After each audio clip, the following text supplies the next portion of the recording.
Tudo bem, Vila? Tudo ótimo. Olha, Vila, eu gosto muito de tudo que você escreve, você sabe disso. Sim. Não é nenhum afago ao meu amigo, não é real.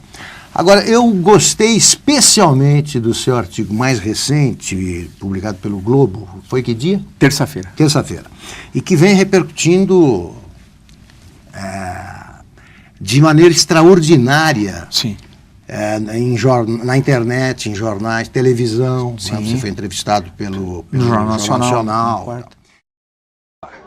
Hoje, o historiador Marco Antônio Villa escreveu um artigo publicado no jornal O Globo, dizendo que não teremos mais nenhuma aula de Mesopotâmia ou Egito, nem filosofia grega, nascimento do cristianismo ou Império Romano. A Revolução Industrial não é citada uma vez sequer, assim como a Revolução Francesa. Colocaram no lugar o quê? História da África, o que eles chamam de Ameríndia, uma história indígena mal feita, que exclui, por exemplo, toda a América do Norte. Toda a nossa vida, o nosso cotidiano aqui no Brasil, hoje, é pautado por essa herança ocidental, né? E não pela essa proposta que aparece no currículo do MEC, que é uma proposta absurda, que está absolutamente descolada da construção dos 5 séculos da história brasileira. E que trata de um dos aspectos pouco conhecidos do projeto criminoso de poder, que é o do PT, segundo o ministro Celso de Mello, do STF, e do qual temos tratado regularmente aqui. Sim. Você fala do que o título é a Revolução Cultural do PT, e você conta o que o PT está tentando fazer para deformar a cabeça dos jovens brasileiros. É disso que se trata. Eu queria que você, está ali, o artigo, a Revolução Cultural do PT, com a ilustração do nosso Marco Antônio Villa, olhando para a posteridade. Villa, eu queria que você, para quem não conhece o tema, que você dissesse do que você tratou, qual é o tema abordado pelo teu artigo, para a gente começar a tratar em detalhes. Olha, Augusto, veja, o governo, o Ministério da Educação, tem uma base nacional curricular. Estava fazendo clandestinamente uma consulta pública, olha o paradoxo. Diz, inclusive, agora, o secretário-geral do MEC, que já teve 9,5 milhões de sugestões. Conversa fiada. E mudando o ensino Fundamental 1, Fundamental 2 e ensino médio. O que é o Fundamental 1? Era o antigo primário. O que é o Fundamental 2? O antigo ginásio, portanto, o primeiro grau, como nós falávamos no passado, agora é Fundamental 1, Fundamental 2, e o ensino médio, o antigo segundo grau, que era mais atrás o colegial.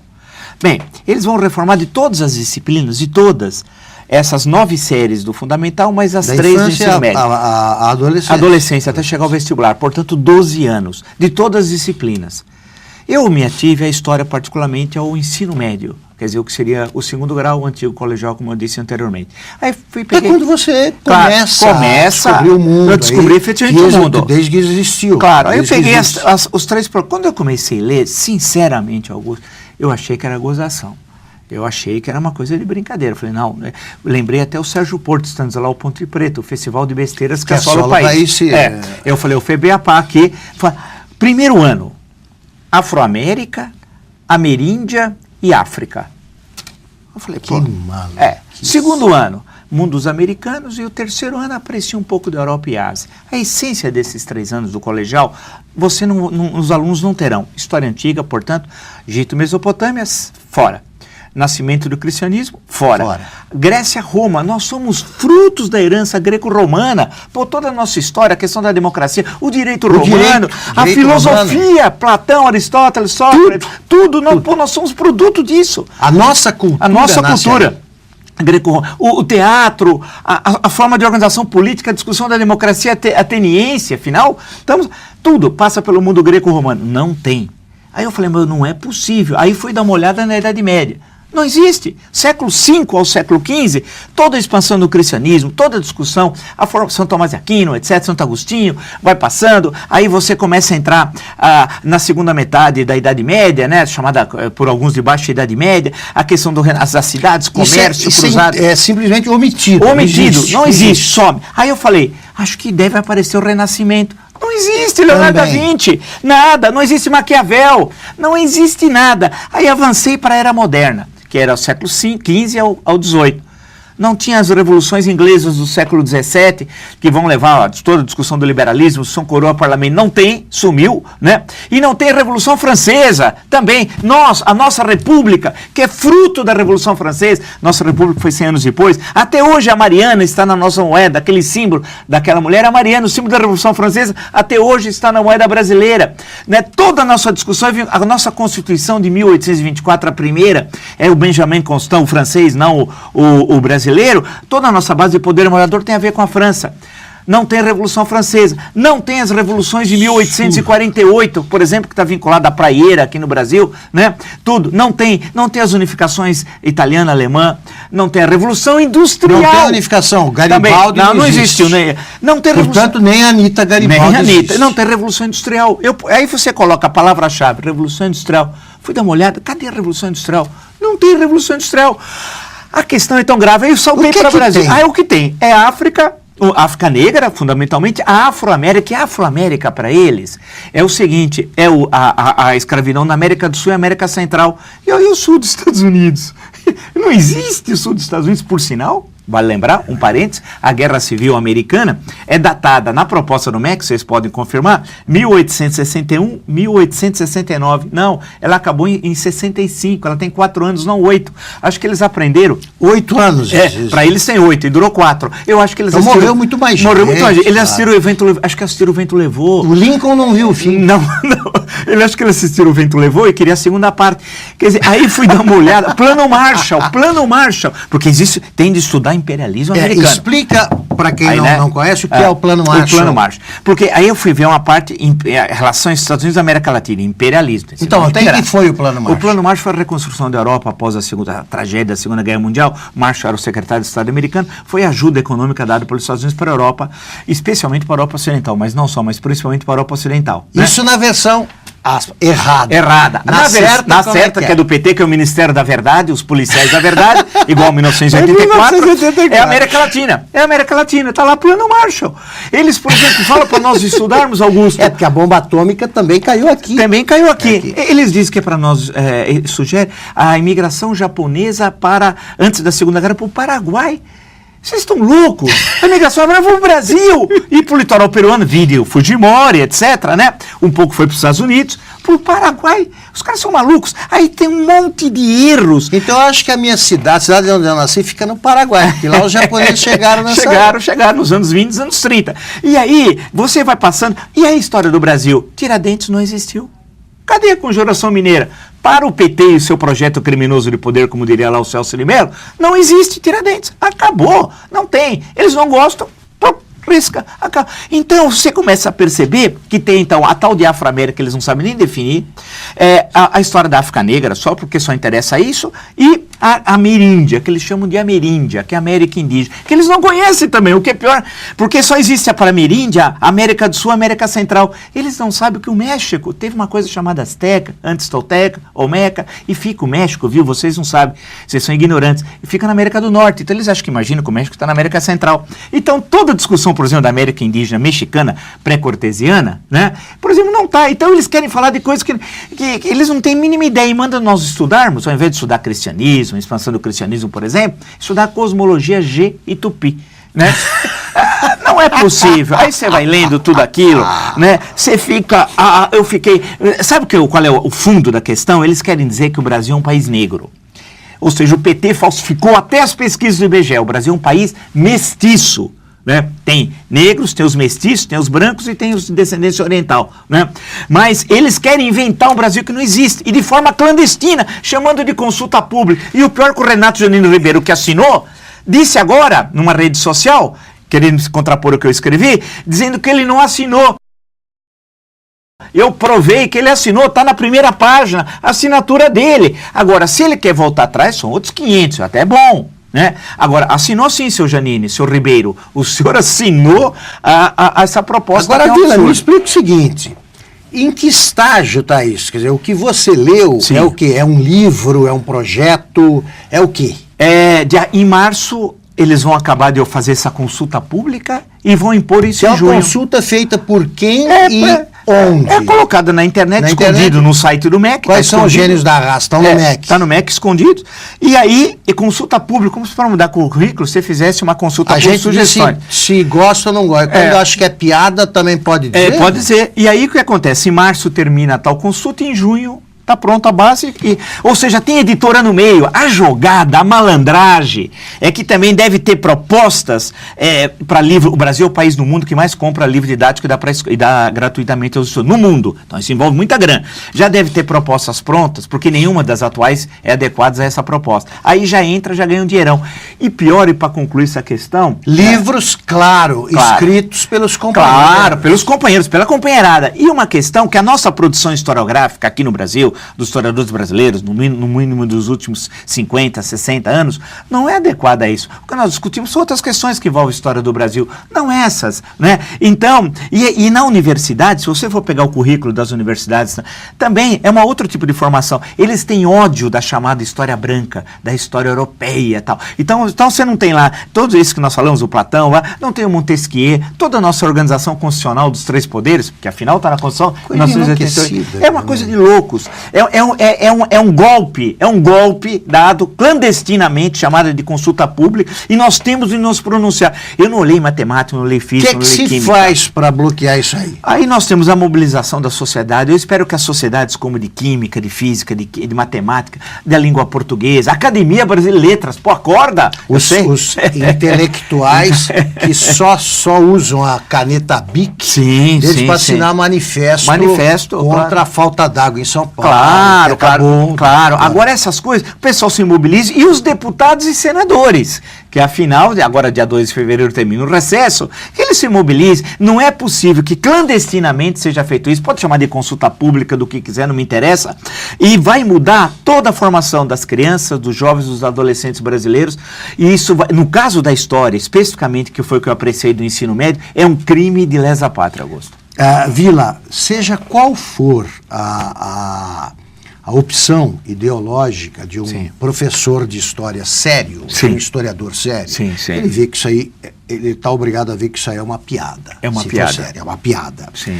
Porque, me explica a tua solidão, até o momento, na reação a isso. Quer dizer, eu sei que parte do silêncio, ou grande parte do silêncio dos intelectuais sobre os absurdos que o governo pratica em todas as áreas, se deve justamente ao nosso MEC, porque os livros dos escritores, também que entram ali no currículo, eles ficam ricos com isso. Sim, é verdade. É verdade. Como a gente aqui fala o que acontece, eu menciono como exemplo o Luiz Fernando Veríssimo.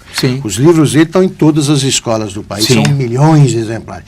Por que os historiadores sérios, existem alguns, além de você, não reagem? Eu acho que de um lado porque não sabem. Foi feito esse negócio, eu fiquei sabendo também. Você é que descobriu isso aí. Me avisaram, uma pessoa me avisou, por uma rede social, falou, você como historiador já olhou aquilo? Eu falei, poxa, vou olhar. Aí quando eu leio, eu também não sabia, sinceramente, confesso, não sabia, porque a maior parte dos grandes historiadores voltados assim ao público adulto tal, muitas vezes, esse é um problema que nós temos no Brasil, eles não se preocupam muito com o ensino fundamental e ensino médio. É isso aí, exatamente, até porque sem que isso ainda tenha acontecido, e não acontecerá, a gente tem a obrigação de impedir que aconteça. Claro. O que se lê nos livros escolares já é um absurdo. É um absurdo. Tem coisa de arrepiar os cabelos. A Guerra do Paraguai é culpa do Brasil.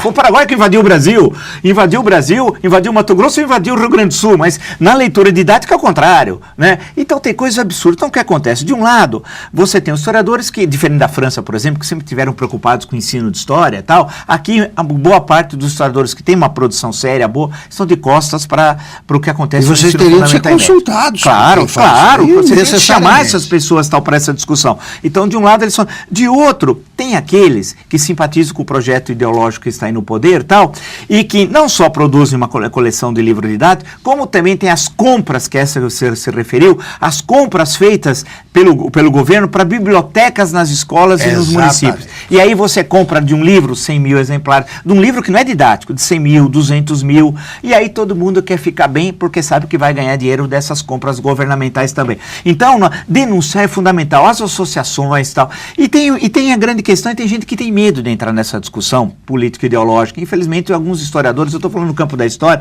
eles são um pouco afeitos a pôr a cara para bater, porque isso tem um custo. Eles vão dizer que eles vão inventar que são os golpistas, né? Fazer oposição dá prejuízo. Dá prejuízo, são os golpistas, são aqueles que não querem, e aí eles tergiversam a discussão. Claro que tem que ter a África no currículo, eu também acho. Claro que tem de ter a questão da Afro-América, tem de ter a questão indígena, mas de forma equilibrada. E com o peso proporcional. Claro, devidamente equilibrado. Claro. Ou seja, toda a nossa história constitucional, por exemplo, não é produto da África ou da América indígena. Não nasceu em Uganda. Não nasceu em Uganda. O Leonardo, aquele da Vinci, não nasceu em Kinshasa. Assim como o Maquiavel, o Florentino, não nasceu em Nairobi. Então, a grande questão é essa. Nós temos de ter um equilíbrio ao trabalhar com esses conteúdos. Isso é que falta. E eles justamente construíram uma história e vão impor a força. Aí diz assim, mas é currículo mínimo. Conversa fiada. Isso que vai marcar o Enem e depois vai marcar o vestibular, né? Ou seja, é necessário, portanto, a gente bater de frente, denunciar. Nós não podemos aceitar. Eles dão uma ideia de igualdade como, por exemplo, se o cristianismo, que está enraizado na nossa formação, fosse a mesma coisa que a cosmogonia tupi, etc. São coisas diferentes, né? Eles mostram muita coisa. De um lado, há uma visão político-ideológica desastrosa, e outro, um desconhecimento, um analfabetismo histórico. Assim, você fica desesperado. Quando fala em ditadura, por exemplo, eles falam para estudar a ditadura do Pinochet no Chile. Por que não Cuba? Cuba é visto como Cuba é um exemplo de libertação, de independência. Isso aí sim vai merecer vários capítulos. Por exemplo, não tem Revolução Francesa, mas tem Revolução Boliviana de 1952, que para nós tem uma importância. Eu quero saber, eu, por exemplo, sei por obrigação de ofício o que aconteceu em 52 na Bolívia, mas eu queria saber que relações tem com o Brasil. Em que momento alguém no Brasil sabe alguma coisa da Revolução Boliviana de 52? Que isso teve significado no nosso debate político ideológico, na nossa formação social, em algum momento, né? Não tem nada, mas é a Revolução Sandinista de 1979 também. Agora, a Revolução Francesa, para quê? Para que Montesquieu? Para que Rousseau? Para que Voltaire? Esses não estão. Meu Deus do céu, quer dizer, a Revolução de 52. Na Bolívia. Eu também sei, porque eu gosto. Não dá para formar um time de futebol. É verdade, não dá, você não consegue. E aí eles falam da Revolução Sandinista, mas lá você não vai encontrar presente o Montesquieu, o Voltaire, o Maquiavel, o Rousseau, o Platão, o Aristóteles, o pessoal da Revolução Francesa. Assumiu todo mundo, todo o conceito de cidadania, toda a nossa que vem lá da Revolução Francesa, nós somos produto daquilo. As nossas constituições estão, o positivismo, por exemplo, no século XIX na França, que marca a nossa república, e marca até hoje, muitas das ideias positivas estão presentes aí. Tudo isso sumiu. Quer dizer, eles provocaram o desaparecimento de continentes, séculos. Perfeito. Todas as figuras da história com essa importância que você mencionou, é mais ou menos isso. É isso, é uma coisa... O que devemos fazer para impedir que essa tragédia se consuma? Temos protestar através das redes sociais, de falar com os nossos deputados. Tem comissão de educação na Câmara, tem comissão de educação no Senado, né? Vai começar dia 2 de fevereiro, terminou o recesso. Eles se mobilizarem, as sociedades de matemática, física, química, biologia, porque em todas essas áreas das ciências biológicas exatas, há um processo de politização dessas áreas, né? Há erros básicos do estudo de fração, por exemplo, matemáticos já me indicaram alguns desses problemas, tal, né? No campo da geografia, a mobilização da sociedade civil, né? Os professores de história, os professores de matemática, de física, que trabalham no ensino fundamental e médio, tem de colocar os problemas, analisar essa proposta e pressionar. Nós não podemos deixar que em março termine a consulta, essa consulta clandestina, que eles dizem que teve 9,5 milhões de sugestões, eu duvido, né? E que em junho tudo isso seja pronto. Esse governo não tem legitimidade para alterar de cabo a rabo a educação no Brasil, porque esse governo é capaz que nem acabe o ano, eu espero que não acabe, mas eles vão deixar como herança maldita muitas. Uma delas é mudar a estrutura geral da educação brasileira. Nós não podemos, eu volto a dizer, é um crime de lesa pátria. Nós não podemos deixar que isso seja feito por um governo que não tem legitimidade. Para completar esse assunto, Vila, completar não. Sim. Essa é uma interrupção temporária que voltaremos claro. nas próximas semanas. Isso aí é uma obra que homenageia o tempo das cavernas. Sim, o cérebro dessa turma está no tempo das cavernas. Claro, claro. Agora, a obra, a narrativa vem até quando? Abrange que período? Chega até Lula? Chega até agora, chega até os movimentos sociais. E você imagina quem são os movimentos sociais. Muito mais importante que a Revolução Claro, chegam os movimentos sociais, isso, e chega também a desilusão que a juventude hoje tem com o mundo, a sociedade de consumo, você sabe onde isso termina. Também tem toda a ideia de quilombos, que a gente deve estudar os quilombos antigos, os quilombos atuais também, que eu gostaria de saber onde eles estão, né?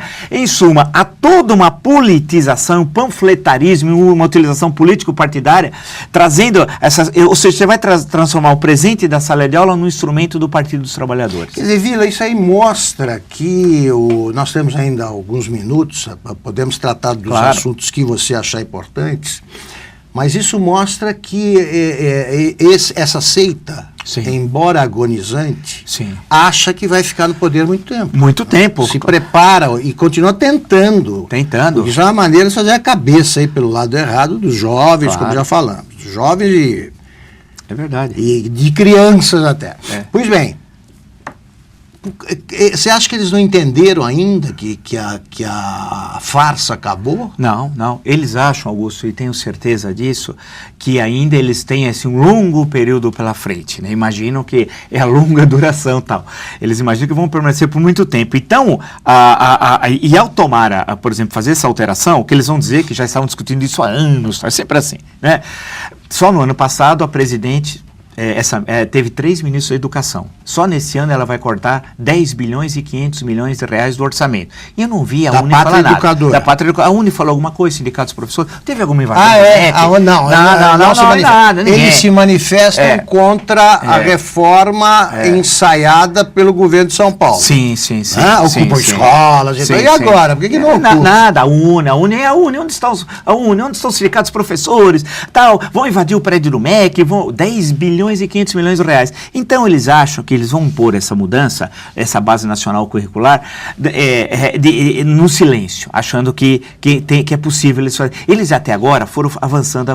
Eles destruíram muita coisa no Brasil. E nós sabemos a dificuldade que vai ser de reconstruir o Brasil após a saída do projeto criminoso do poder tal, né? Agora, no campo da educação... Você está mostrando até onde vai a decomposição. A decomposição, porque a gente imagina que é só sair a presidente, está tudo resolvido. Você tem uma destruição econômica, e tantas vezes colocamos isso, terrível. No campo político, terrível. No campo ético-moral, nem se fala. No campo da educação agora. Quer dizer, veja que eles estão querendo deixar, caso eles saiam, eles sabem que também, eles querem permanecer por muito tempo, mas eles sabem que a situação agora está muito difícil. Eles querem deixar no interior da estrutura do Estado a sua visão de mundo, que não é a visão da maioria dos brasileiros. Longe disso, muito longe disso. Então eles vão dizer que consultaram professores de todo lugar, conversa fiada. No campo da história, com absoluta certeza no ensino médio, eu coloco a vocês podem consultar, ver se eu estou exagerando ou não, olhem o primeiro, segundo e terceiro ano, observe que questões clássicas da história, que são fundamentais na nossa formação,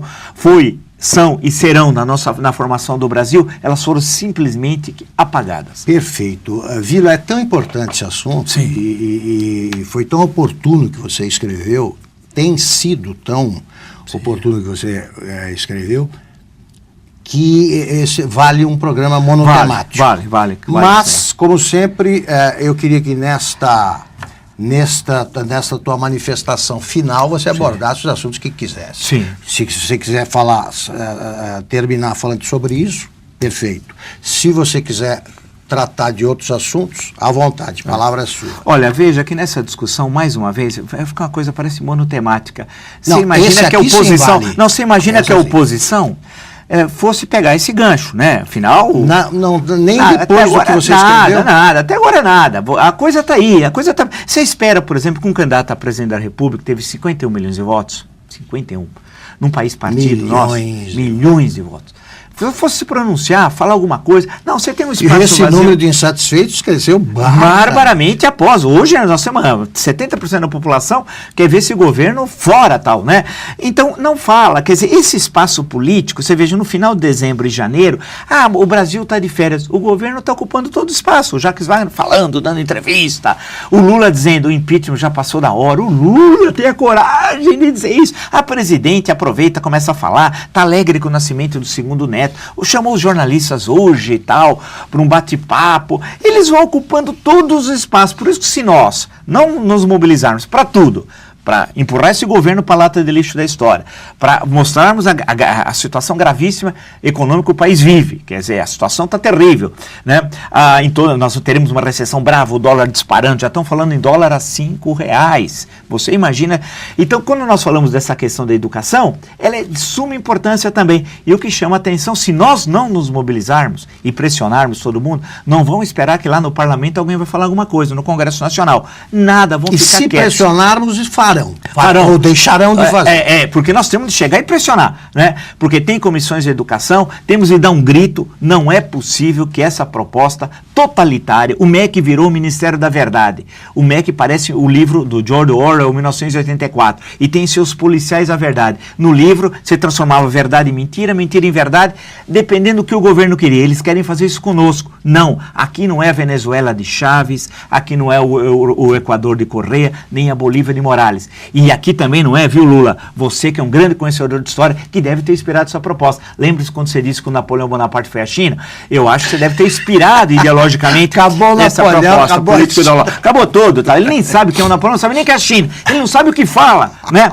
Então, eu acho que nós temos de protestar. Não podemos deixar passar isso. O MEC não pode virar o Ministério da Verdade. Aqui é um país democrático. Nós temos de lutar em defesa da nossa democracia em relação à nossa tradição, à formação das crianças, dos jovens, dos adolescentes e a toda a nossa concepção de ensino. Não podemos deixar na mão de comissários do PT que vão impor a sua verdade. Nem o Stalin teria coragem, e não teve, de fazer uma proposta dessa tal.